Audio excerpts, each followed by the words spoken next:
No vídeo de hoje, pessoal, vou fazer uma análise completa do maior banco da América Latina, o Nubank, que acaba de passar o Itaú em valor de mercado. E aí, será que tá caro? Será que ainda vale a pena comprar? Será que ele vai ser o primeiro banco a atingir 1 trilhão de valor de mercado? Acompanhe até o final do vídeo que vocês terão essa e outras dúvidas todas respondidas. Bora de análise. Bom, pessoal, de cara aqui a gente já tem um resumão do que é o Nubank, né? Esse colosso de mercado que veio para revolucionar o modo que os bancos operam, tanto aqui no Brasil, né, quanto na América Latina. Então é um banco que já conta em maio de 2024 com mais de 100 milhões de clientes. Tem operação no México, né, que começou aqui em meados de 2019, na Colômbia, que começou aqui em meados de 2020, e no Brasil, né, que ele já conta com mais de 54% da população adulta do Brasil como cliente.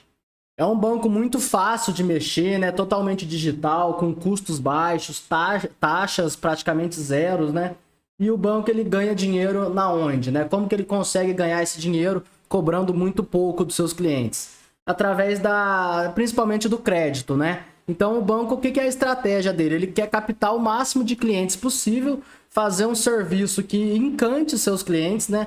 Para o cliente deixar o bancão, que é muito burocrático, muito chato, né, de ir na agência, de toda a burocracia que tem, para virar cliente do Nubank e ser seu banco principal. Essa que é a grande intenção do Nubank. Então a gente vê aqui que vem dando certo, né? O banco já está com 2,7 bilhões de dólares de receita apenas no primeiro tri, um crescimento de 64%. Já vem dando lucro, né? A gente vê que no passado muita gente falava, o Nubank não dá lucro, esses bancos digitais aí vão quebrar, não dá lucro. E a gente já tá falando aqui de aproximadamente 2 bilhões 2 bilhões não, isso, 2 bilhões de reais, né, de lucro líquido no primeiro tri de 2024. Se a gente analisar aí, a gente já tá falando de 10 bilhões de reais pro ano de 2024 como um todo. Então é um banco que comprovou para todos e principalmente para o mercado, que era muito cético com ele, e o seu modelo de negócio funciona e funciona muito bem. Então aqui a gente tem de novo, né, o crescimento do banco, né? O banco está crescendo aqui de todo trimestre, né? Tem o crescimento na adesão de clientes, que é muito importante, né? O primeiro ponto principal, que sem clientes o banco não fatura, né? Não tem de onde tirar dinheiro. Então aqui é o primeiro ponto, já está cheque, né? Já muito bom. Receita líquida, né? Crescendo muito também, né? Crescendo muito mais que os números de clientes. Assim que o banco vai adicionando cada vez novos serviços, maior carteira de crédito, ele vem ganhando muita receita, né? E a gente pode ver aqui que cresceu 3,1 vezes em comparação com o primeiro tri de 2022, apenas há 2 anos atrás. É um crescimento muito forte. Margem bruta vem crescendo ainda mais, então quer dizer que o banco ele vem sendo cada vez mais eficiente na precificação de crédito, de cobrar algumas receitas de serviços. Então ele vem ganhando margem operacional, vem ganhando escala operacional, que a gente vai ver que esse é um ponto muito importante para o banco, a alavancagem operacional que esse modelo de negócios do Nubank consegue ter. E como consequência, vem gerando um lucro líquido cada vez maior também. A gente já viu ali que o ajustado está dando mais de 440 milhões de dólares apenas em um trimestre. Aqui eu não vou repetir, é mais ou menos o que a gente tem ali no slide passado. É um crescimento muito forte de receita, né? Aqui é o crescimento ano após ano, né? Então 64% contra 2023. E aqui ele dá, né, o ROI anualizado, que a gente já está falando de 27% no primeiro tri de 2024, se a gente analisar esses 443 milhões de dólares.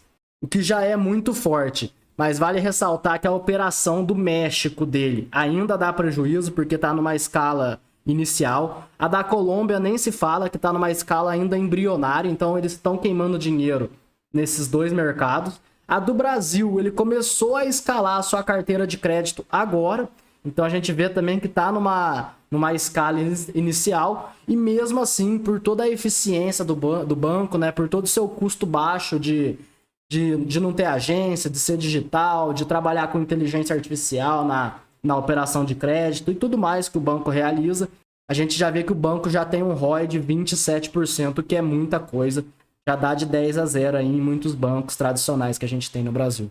Aqui ele dá um exemplo, né, de como está a operação do México. Como eu disse para vocês, é uma operação embrionária ainda. Ele compara com o final do quarto tri de 2018 do Brasil. Então tem em média 6 milhões de clientes. E ele mostra aqui que mesmo estando no mesmo nível do Brasil de 2018, ele conseguiu um volume maior aqui de cartão de crédito, um volume bem maior de depósitos, uma receita aqui praticamente 50% maior. Então quer dizer que ele tá indo muito bem, né? Tá indo muito bem no México, que é um país grande também, se eu não me engano, conta com mais de 100 milhões de habitantes. E dá para o Nubank crescer muito lá também, com a mesma estratégia que sempre deu certo aqui no Brasil. Aqui ele mostra de novo, né, os clientes, a taxa de atividade, 83%, que é uma taxa muito boa, né? Mostra, aí tem vários bancos digitais aí no Brasil que tentaram copiar o modelo do Nubank. Só que o que acontecia? O cliente abria a conta no banco, só que o cliente ele não usava o banco. Então ficava lá com o aplicativo parado, sem colocar dinheiro, sem captar empréstimo, sem usar o cartão. E acaba que esse tipo de cliente não dá receita para o banco. E o banco ele não vive de clientes, né? Ele vive de receita do que ele ganha. Então isso não acontece no Nubank, né? Principalmente por ser um banco que todos os clientes gostam muito, né? Por ser o primeiro que surgiu, os clientes já têm muita familiaridade, é um aplicativo fácil de mexer. Então a gente pode ver aqui que 83% da base de clientes é clientes ativos que usam o banco mesmo, né? E que geram receita para o banco. Aqui a gente tem um ponto muito importante do futuro do banco, que a gente pode estimar aonde esse banco pode chegar. Então o que é esse ARPAC aqui?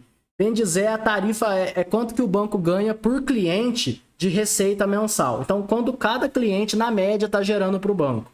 Então, a gente pode ver aqui que hoje, atualmente, esse ARPAC está na casa dos 11,4 dólares por mês.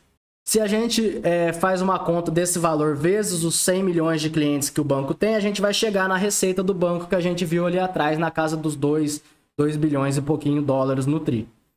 Só que o que é o pulo do gato aqui? Se a gente pega as safras mais antigas, né, de clientes mais antigos do Nubank, que já se familiarizaram com o app, já captam empréstimo, já usam mais o cartão, a gente está falando de 27 dólares por mês. Repara que a gente tem um potencial de quase 3 vezes o que o Nubank gera hoje.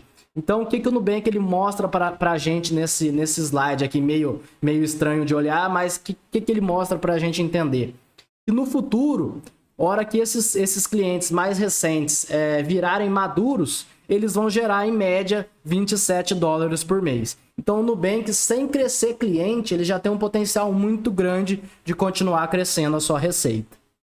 Então aqui, como eu disse para vocês, ele vem crescendo esse ARPAC mensal, com potencial de chegar naqueles 27, né? Quando todos os clientes ficarem maduros, né? E a receita líquida, né? A receita do banco vem crescendo em média também, mais que o ARPAC, o que é um ponto muito positivo. É uma escala operacional que o banco vem ganhando e a gente já está falando de 2,7 bilhões de dólares em um trimestre. Aqui é um ponto bem legal, né? A carteira de crédito do banco, que principalmente nesses bancos que não cobram muitas tarifas, né? Praticamente zero, na onde o banco consegue ganhar dinheiro é na carteira de crédito, é emprestando dinheiro de uma forma eficiente. Então a gente vê que o banco consegue fazer isso muito bem, né? Cresceu a carteira em 52% tri contra tri, né? Anual aqui. E a gente está falando de uma carteira de 20 bilhões, aproximadamente 20 bilhões de dólares, né? Que dá 100 bilhões de reais aproximadamente. E a gente tem no Brasil aí, a título de comparação, um Itaú, que tem uma carteira de mais de 1 trilhão, um Bradesco com 800 bilhões, um Banco do Brasil nessa faixa também. Então a gente vê que o banco ele tem muito potencial para continuar crescendo essa carteira e gerando cada vez mais receita por cliente. Vale ressaltar que ele começou agora há pouco, antes ele trabalhava apenas com cartão de crédito, ele começou agora no empréstimo pessoal, né, a tentar escalar isso aqui um pouco mais, que é uma modalidade de crédito muito rentável para todos os bancos. Então ele vem ganhando um pouquinho de market share aqui na carteira total, que é um ponto muito positivo para o banco. Aqui a gente tem, né, na mesma linha a originação, né, que é quanto que o banco está emprestando de dinheiro no trimestre. Então a gente vê aqui que ele emprestou 12 bilhões de reais e, como eu disse para vocês, vem crescendo, né, o empréstimo pessoal com garantia. Aqui na verdade é só os empréstimos pessoais, né? Desculpa, agora que eu entendi o slide aqui. e vem crescendo, né, a modalidade do empréstimo com garantia, que é principalmente, né, INSS dos aposentados, que é uma modalidade muito bacana. Para quem não viu meu vídeo do Banco Mercantil, vou deixar aqui nos comentários também. Eles estão muito focados nesse tipo de carteira e conseguem um ROI muito bom com isso. Então é muito bacana a gente ver que o Nubank está explorando essa linha de crédito também. E a gente pode ver também que ele tem um potencial muito maior, né? Ele ainda não está em crédito imobiliário, não está em crédito de veículo, ele tem apenas cartão de crédito e esses empréstimos pessoais, que é mais uma avenida de crescimento muito grande que o banco pode ter a explorar novos tipos de carteira de crédito. Depósitos é tudo que os clientes do banco deixam no banco, que o banco pega esse dinheiro, alavanca e consegue emprestar na carteira de crédito dele.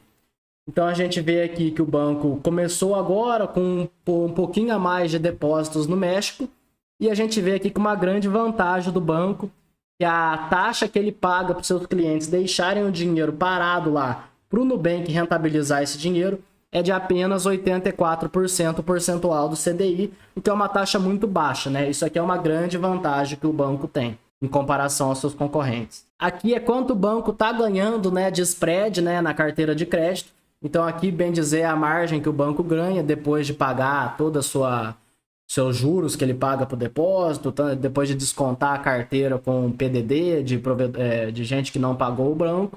E a gente vê aqui que o banco está ganhando em média 19,5% da carteira e vem melhorando, né, uma margem muito boa, o que dá para ele 1,6 bilhões acho que aqui é em dólares, né? Aqui é a grande vantagem, né, que os bancos digitais têm, principalmente em comparação com os grandes bancos, e principalmente o Nubank, né, que é o maior banco digital que a gente tem. É um custo de servir por cliente muito barato. Está em média 0,9 centavos, né, de dólar por cliente.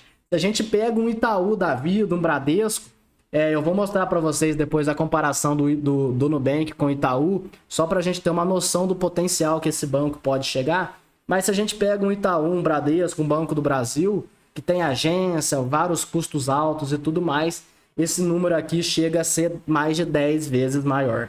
Então aqui é uma vantagem muito grande que o Nubank tem. Essa vantagem não poderia se refletir em nada menos do que um índice de eficiência muito bacana, né? Esse número aqui, quanto menor, melhor. E repara que conforme o banco ele vai crescendo, ele vai ganhando escala.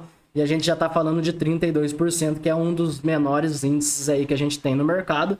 E a tendência é, conforme o banco vai escalando, crescendo cada vez mais, é a gente falar depois futuramente de 25%, quem sabe 20% aí de índice de eficiência. Então aqui ele deu uma resumida, né, nas vantagens competitivas que eu disse para vocês, que é a grande vantagem que um banco tem, porque o banco é o quê? O banco é uma commodity, ele empresta dinheiro. O cliente ele vai na onde o dinheiro for mais barato e na onde ele for mais bem atendido. Então, na onde que o banco ele consegue se diferenciar de outros bancos? Principalmente custo de aquisição. Então a gente vê aqui que ele gasta apenas 7 dólares por cliente e apenas 2 dólares em marketing pago. Porque como é um banco que trata muito bem o seu cliente, ele cresce muito pelo famoso boca a boca. Então ele não precisa ficar investindo muito em marketing pago. É ponto positivo para o banco. Primeiro ponto, né? Primeira vantagem competitiva. Custo de servir, que é aquele 0,9 que eu mostrei para vocês, que é 85% menor que dos bancos dos maiores bancos que a gente tem no Brasil aí, que tem várias agências espalhadas aí por todo o Brasil, o que é outra vantagem muito grande para o cliente. Índice de inadimplência, né? A gente ainda não chegou lá, mas já vamos comentar aqui, 6,3%.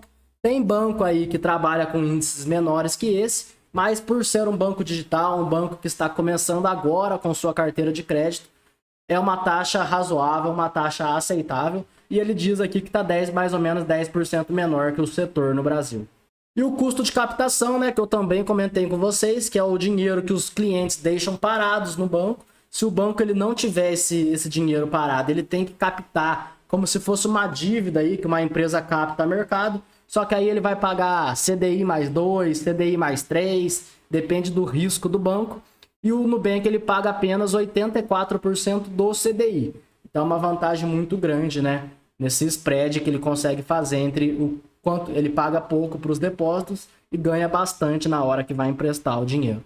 Tudo isso não poderia resultar, né, em nada menos do que um lucro líquido muito forte, né, na casa dos 440 milhões no trimestre ajustado, né, com uma margem líquida de 16%.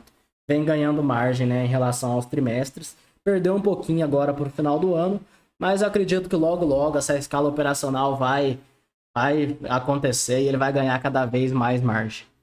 Bom, pessoal, aqui eu peguei a DRE do Nubank agora do primeiro TRI de 2024. Só para vocês entenderem uma coisa, eu vou comparar ela com a do Itaú, para vocês verem o potencial que esse banco tem de continuar crescendo e gerar muito valor para os acionistas, mesmo nos preços que ele está. Então a gente vê que é um banco que faz 2,7 bilhões de receita, isso a gente já viu.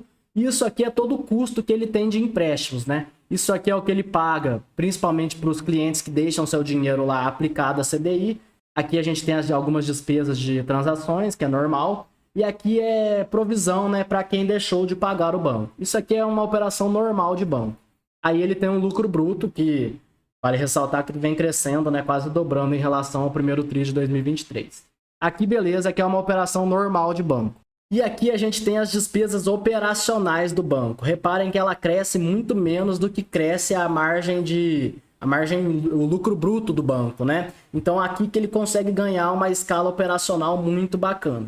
E reparem que a despesa operacional dele está em média 600 milhões, né, no trimestre de dólares, né? A gente pode falar em média 3 bi de reais. Beleza? Grave esse número na cabeça. Agora eu tô aqui com a DRE, né, do primeiro TRI de 2024 do Itaú, que vale ressaltar, é o melhor banco que a gente tem no Brasil, aí, um banco muito bom. Não estou falando mal do Itaú, eu vou apenas comparar para vocês terem noção do potencial do Nubank.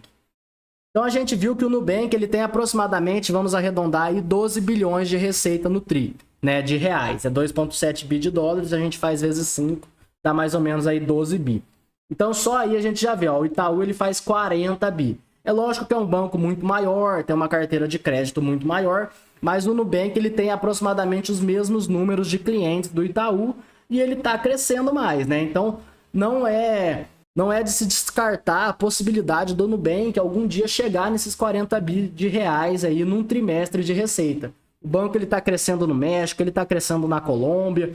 O CEO do banco falou que ele vai expandir para outras regiões e como é muito barato, né? É só replicar o aplicativo, não tem muito custo. A equipe já está lá, é muito fácil aí ele entrar num Chile, numa Argentina, quem sabe numa Europa, nos Estados Unidos. E a gente viu que é um modelo de negócios que funciona. Bom, então, como eu disse, não é nada impossível o banco chegar nesses 40 bi do Itaú. Só que aonde que está a grande vantagem do Nubank?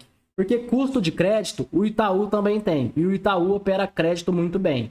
Então a gente pode ver aqui que ele fatura em média 40 bilhões de reais, gasta aproximadamente 8,8 bi de despesas com crédito, né? Aqui tem algumas despesas dos sinistros, dos seguros, que vale ressaltar que o Nubank ainda nem tem esse tipo de operação. Mas o que é o grande ponto? Lembra que a gente viu que a despesa operacional do Nubank estava na casa dos 3 bilhões de reais? Aqui no Itaú a gente está falando de aproximadamente 17 bilhões de reais por trimestre.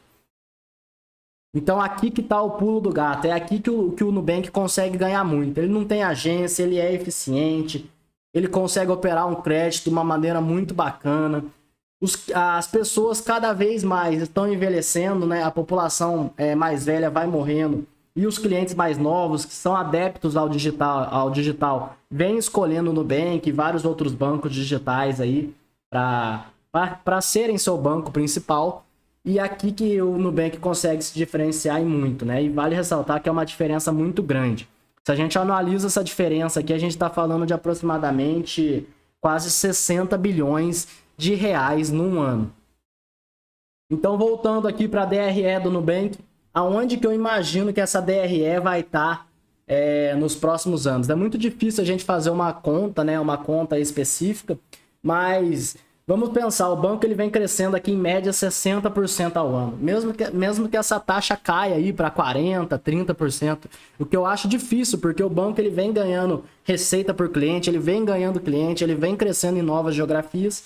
Eu acredito que essa receita ainda vai crescer e quem sabe um dia ainda ela passa aqueles 40 bilhões do Itaú.